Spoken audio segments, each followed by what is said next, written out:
salam sejahtera buat kita semua, salam sehat, salam semangat.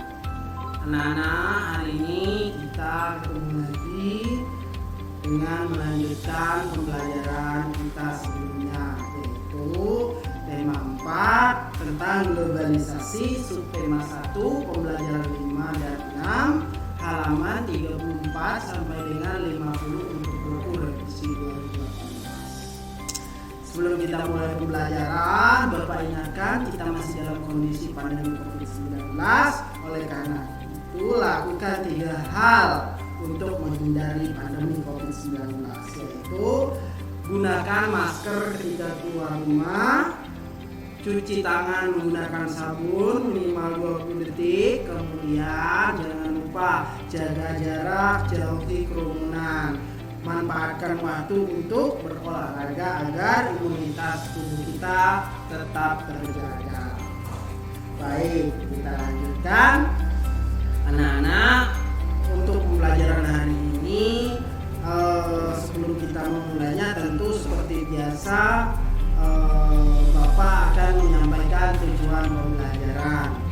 Adapun tujuan pembelajaran hari ini adalah yang pertama, diharapkan setelah mencari informasi, kita mampu menjelaskan berbagai bentuk kerjasama di bidang sosial budaya. Kemudian diharapkan kita mampu menyajikan informasi tentang berbagai bentuk kerjasama di bidang sosial dan budaya. Setelah berdiskusi, diharapkan kita mampu menjelaskan ciri-ciri reklame. Kemudian setelah berdiskusi pula kita diharapkan mampu membuat sebuah poster, ya. Kemudian dengan membaca kita mampu menyebutkan informasi penting dari teks, ya. Kemudian kita juga diharapkan untuk menyajikan informasi penting dari sebuah teks. Kemudian yang ketujuh, dengan diskusi pemecahan masalah kita diharapkan mampu mengidentifikasi pentingnya menghargai atas keberagaman ekonomi dengan mandiri. Setelah berdiskusi memecahkan masalah, kita mampu menceritakan pentingnya menghargai atas keberagaman ekonomi dengan mandiri. Baik, kita mulai ya. Di era globalisasi ini, Indonesia memegang peran yang sangat penting. Kebudayaan Indonesia yang mendunia membuat Indonesia semakin dikenal. Apa dampaknya bagi warga Indonesia? Ayo kita pelajari bersama. Batik, seni tradisional Indonesia yang mendunia. Perhatikan gambar berikut, ada beberapa orang yang sedang membuat batik, ya. Seni batik berawal dari seni tradisional yang dibuat khusus untuk para petinggi keraton pada zaman kerajaan Nusantara. Seiring dengan perkembangannya, kini kain batik telah dipakai oleh berbagai kalangan, bahkan belahan dunia. Pada tanggal 2 Oktober 2009, UNESCO memberikan pengakuan dan mengesahkan secara resmi bahwa batik Indonesia adalah sebagai warisan budaya dunia. Dalam sejarahnya, Pulau Jawa merupakan titik awal perkembangan seni batik di Indonesia. Ragam motif batik pun dibedakan berdasarkan area pembuatannya. Batik pedalaman dan batik pesisir, berbagai ragam motif dan simbol yang digambarkan di atas helai kain memiliki makna filosofis yang menjadi pedoman kehidupan. Kerumitan dalam proses pembuatan, kekayaan ragam dan makna yang terkandung dalam batik Indonesia menjadi daya tarik bagi warga dunia. Kan? Melalui berbagai pameran seni tradisional yang diadakan di dalam dan di luar negeri, batik Indonesia semakin dikenal dan diminati. Bahkan beberapa tokoh dunia gemar menggunakan pakaian dengan motif batik Indonesia setelah mengenalnya sebagai tanda mata ketika berkunjung ke Indonesia. Mendiang Nelson Mandela misalnya Beliau kerap menggunakan batik Indonesia dalam kesehariannya. Saat ini, batik karya pengrajin tradisional mengalami lonjakan pemesanan dari mancanegara untuk pasar dunia. Salah satu strategi yang dilakukan oleh pengrajin batik untuk menembus pasar dunia adalah membuat kreasi motif dan warna yang disesuaikan dengan selera calon pembeli di negara tujuan. Nah, sekarang setelah membaca teks tadi, ada satu tugas untuk kalian, silahkan dikerjakan ya. Tugasnya adalah jawablah pertanyaan berikut berdasarkan teks yang tadi kita bacakan. Yang pertama, apa tujuan awal pembuatan batik? Kalian akan menemukan jawabannya di paragraf pertama ya. Kedua, jelaskan apa yang kamu ketahui tentang motif batik Indonesia. Ketiga, apa upaya yang telah dilakukan untuk mengenalkan batik Indonesia ke dunia internasional. Kemudian selanjutnya, tuliskan komentarmu setelah mengetahui bahwa batik Indonesia diakui sebagai salah satu warisan budaya dunia. Oke, jelas ya? Yang kelima, tulislah simpulanmu menggunakan 3 kalimat tentang bacaan tadi. Ya, kesimpulannya, misalnya batik sangat indah. Ya, ketiga.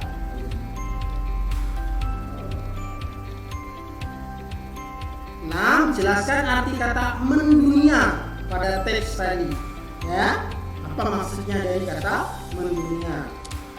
Dan yang terakhir, kerjasama apa yang dilakukan Indonesia untuk mengenalkan batik ke mancanegara. Kalian boleh mencari informasi atau jawaban ini menggunakan media sosial ya, nomor 7 ya. Oke, itu tugas kalian yang pertama. Kemudian ada satu lagi tambahan, yaitu nomor 8. Apa manfaat yang dirasakan ketika batik semakin dikenal? Itu tugas kalian yang pertama ya, ada 8 soal. Silakan dijawab dan ditulis di buku tugas. Oke, kita lanjut. Sebagai warga Indonesia, tentunya kita sangat bangga dengan pengakuan dunia terhadap batik. Indonesia terus mengembangkan kerjasamanya di bidang kebudayaan dengan negara lain. Misalkan dengan festival kebudayaan negara-negara ASEAN dan pertukaran kebudayaan. Hal ini akan membuat kebudayaan Indonesia semakin berkembang. Perhatikan informasi berikut mengenai kerjasama Indonesia yang dilakukan dengan negara-negara ASEAN dalam bidang kebudayaan.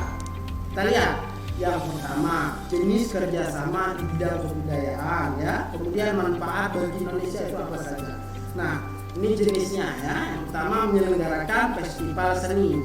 Kemudian manfaatnya mempromosikan karya seni Indonesia. Oke. Kemudian yang kedua, menyelenggarakan SEA Games. Ini salah satu pengenalan budaya Indonesia juga di SEA Games ini ya. Manfaatnya mempererat kerjasama antar negara. Yang ketiga, pameran pakaian adat tingkat internasional. Manfaatnya memperkenalkan budaya lokal ya. Nah, ini adalah jenis-jenis kebersamaan kerjasama di bidang budaya di dalam negara-negara ASEAN ya. Lanjut. Tugas yang kedua, buatlah poster untuk memamerkan salah satu kebudayaan yang ada di tempat tinggal ya. Buatlah semenarik mungkin sehingga orang ingin tahu dan mengenal kebudayaan daerahmu. Jangan lupa perhatikan kriteria poster yang baik yang sudah kamu pelajari sebelumnya. Diskusikan terlebih dahulu langkah-langkah membuat poster ya. Kamu cari tahu lebih banyak ya tentang membuat poster. Oke, itu tugas yang kedua. Jadi nanti kalian buat poster, cari informasi bagaimana teknis cara membuat poster ya. Kalian juga bisa mencari informasi menggunakan Google ya, di Google bagaimana contoh-contoh itu baru kalian buat poster yang berhubungan dengan salah satu kebudayaan yang ada di sekitar kita. Oke? Kemudian dipotong nanti dikirim ke dipotong saja ya. Oke. Lanjut. Di era globalisasi sekarang ini tentunya kita sering menyaksikan olahraga bela diri, silat ditayangkan dalam acara-acara televisi. Namun terkadang listrik di rumah kita tiba-tiba mati. Atau yang biasa kita kenal dengan mati lampu. Bagaimana hal tersebut bisa terjadi? Nah, untuk penjelasan itu perhatikan penjelasan berikut ini ya. Amati gambar berikut dengan teliti dan baca teks eksplanasi di bawahnya dalam hal. Kita lihat. Inilah penyebab mati lampu. Kita lihat. Pertama, pembangkit listrik. Dari pembangkit listrik, aliran listrik akan dialirkan ke pelanggan atau rumah penduduk. Namun di tengah-tengahnya banyak kendala yang dialami oleh pembangkit listrik. Contoh yang pertama, adanya petir. Petir sangat berpengaruh terhadap aliran listrik. Ketika petir berbunyi, coba saja banyak terjadi konslet. Misalnya saja kita menggunakan alat-alat elektronik di rumah. Ketika ada petir, pasti orang tua kalian meminta kalian untuk mematikan alat elektronik tersebut. Kenapa? Karena hal itu untuk mengamankan alat-alat elektronik tersebut, karena pengaruh dari petir itu akan mengakibatkan alat elektronik tersebut akan konslet. Jadi sangat dihimbau untuk tidak menggunakan arus listrik pada saat adanya petir ya. Petir ini juga mengakibatkan mati listrik karena terjadinya konslet tadi. Nah, setelah petir apalagi yang bisa mengakibatkan listrik mati? Kita lihat yang kedua, pohon tumbang atau pohon yang mengenai kabel listrik itu bisa mengakibatkan konsleting listrik. Ya. Yang ketiga, pekerjaan sumber lain. Kita lihat, orang yang sedang mengangkat barang-barang tidak sengaja tersentuh kabel listrik, ya, tidak sengaja terkena kabel listrik. Nah, ini juga bisa mengakibatkan putusnya arus listrik, ya. Kemudian yang keempat, binatang, bisa tupai, burung dan lain-lainnya, ini juga bisa mengakibatkan mati listrik. Kemudian yang kelima ada penggalian. Karena orangnya tidak melihat di atasnya ada gardu listrik ataupun lainnya, bisa saja itu akan memutuskan listrik. Jelas ya? Inilah mengapa seringkali terjadi mati lampu. Terutama kalau pada saat hujan gerimis, itu penyebab utamanya adalah petir atau pepohonan yang tumbang. Oke, kita lanjutkan. Listrik memiliki peran penting di era globalisasi. Globalisasi terjadi karena perkembangan teknologi di berbagai bidang yang didukung oleh peran listrik sebagai sumber energi di dalamnya. Kehidupan warga dunia saat ini menjadi sangat dekat dengan listrik. Listrik menjadi bagian kehidupan dalam keseharian yang tidak terpisahkan. Sehingga saat arus listrik di rumah mendadak terputus, biasanya kita sebut sebagai mati lampu. Kejadian tersebut menjadi hal yang cukup mengganggu. Faktor apa saja yang menyebabkan hal tersebut terjadi? Perusahaan listrik negara atau PLN sebagai perusahaan negara yang mengurus bidang listrikan sungguhnya tidak menyukai kejadian mati lampu, apalagi padam dalam waktu yang cukup lama. Karena hal tersebut akan sangat mengganggu berjalannya proses pembangkit transmisi distribusi energi listrik. Faktor-faktor penyebab mati lampu antara lain adalah yang tadi sudah Bapak jelaskan ya, ketidaksiapan pembangkit, satu, gangguan transmisi atau gangguan distribusi. Kemudian faktor yang berpengaruh bisa dari luar dan dari dalam. Faktor luar yaitu gangguan alam seperti petir, pohon, hewan yang menutup jaringan atau galian yang menyebabkan kabel tanah rusak. Ya. Sedangkan faktor dalam terjadi pada gangguan komponen dan peralatan yang terpasang pada jaringan. Nah, kita sebagai warga masyarakat pengguna listrik tentunya dapat membantu untuk mencegah terjadinya faktor luar guna menghindari terjadinya mati lampu. Mari kita bersama-sama ikut menjaga keberadaan listrik di tengah-tengah kita. Tugas yang ketiga, jawablah pertanyaan berikut berdasarkan teks. Yang pertama, apa kira-kira topik atau gagasan utama pada bacaan di atas? Kalian bisa mengeceknya di paragraf awal ya. Apa saja penyebab terputusnya aliran listrik dari stasiun pembangkit hingga ke rumah warga? Ini tadi sudah Bapak jelaskan. Gangguan listrik bagian luar yaitu ada 5 tadi. Silakan kalian tulis. Oke. Yang ketiga, bagaimana mencegah terjadinya mati lampu? Oke, kalian semua harusnya paham ya apa yang harus dilakukan untuk mencegah terjadinya mati lampu. Jelas ya? Oke, kita lanjut. Di era globalisasi ini tentu saja kita perlu memiliki sikap percaya diri. Meskipun kita tidak memiliki beragam benda elektronik, kita tetap harus percaya diri. Simaklah kisah berikut. Memainkan teks drama sederhana berikut. Oke. Lani adalah siswa kelas 5 SD Nusantara. Ia dikenal sebagai anak yang pintar dan rajin membaca. Dia juga rajin sekolah dan selalu menyelesaikan tugas sekolah tepat waktu. Nilai ulangannya selalu berada di atas rata-rata nilai teman-temannya di kelas.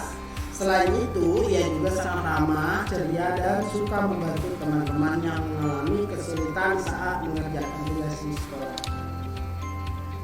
Hingga pada suatu hari, Lani sedang memakan bekal sekolahnya di kantin sekolah. Beni datang mendekatinya dan berkata, "Lani, kuemu tampak enak, sini aku mau kuemu." "Lani, ini setengah saja ya, karena aku lapar. Tadi pagi aku bangun kesiangan, jadi tidak sempat sarapan." Kemudian Beni, "Sini bagi, pokoknya kau harus berikan kuemu. Lihat tuh, baju seragamu sangat kumal, sepatumu juga sobek. Berikan kuemu," kata Beni. Lani tertegun mendengar perkataan Beni. Ia baru menyadari bahwa dirinya memang hanya seorang anak miskin, penjajah kue keliling. Ayahnya bekerja serabutan yang tidak menentu.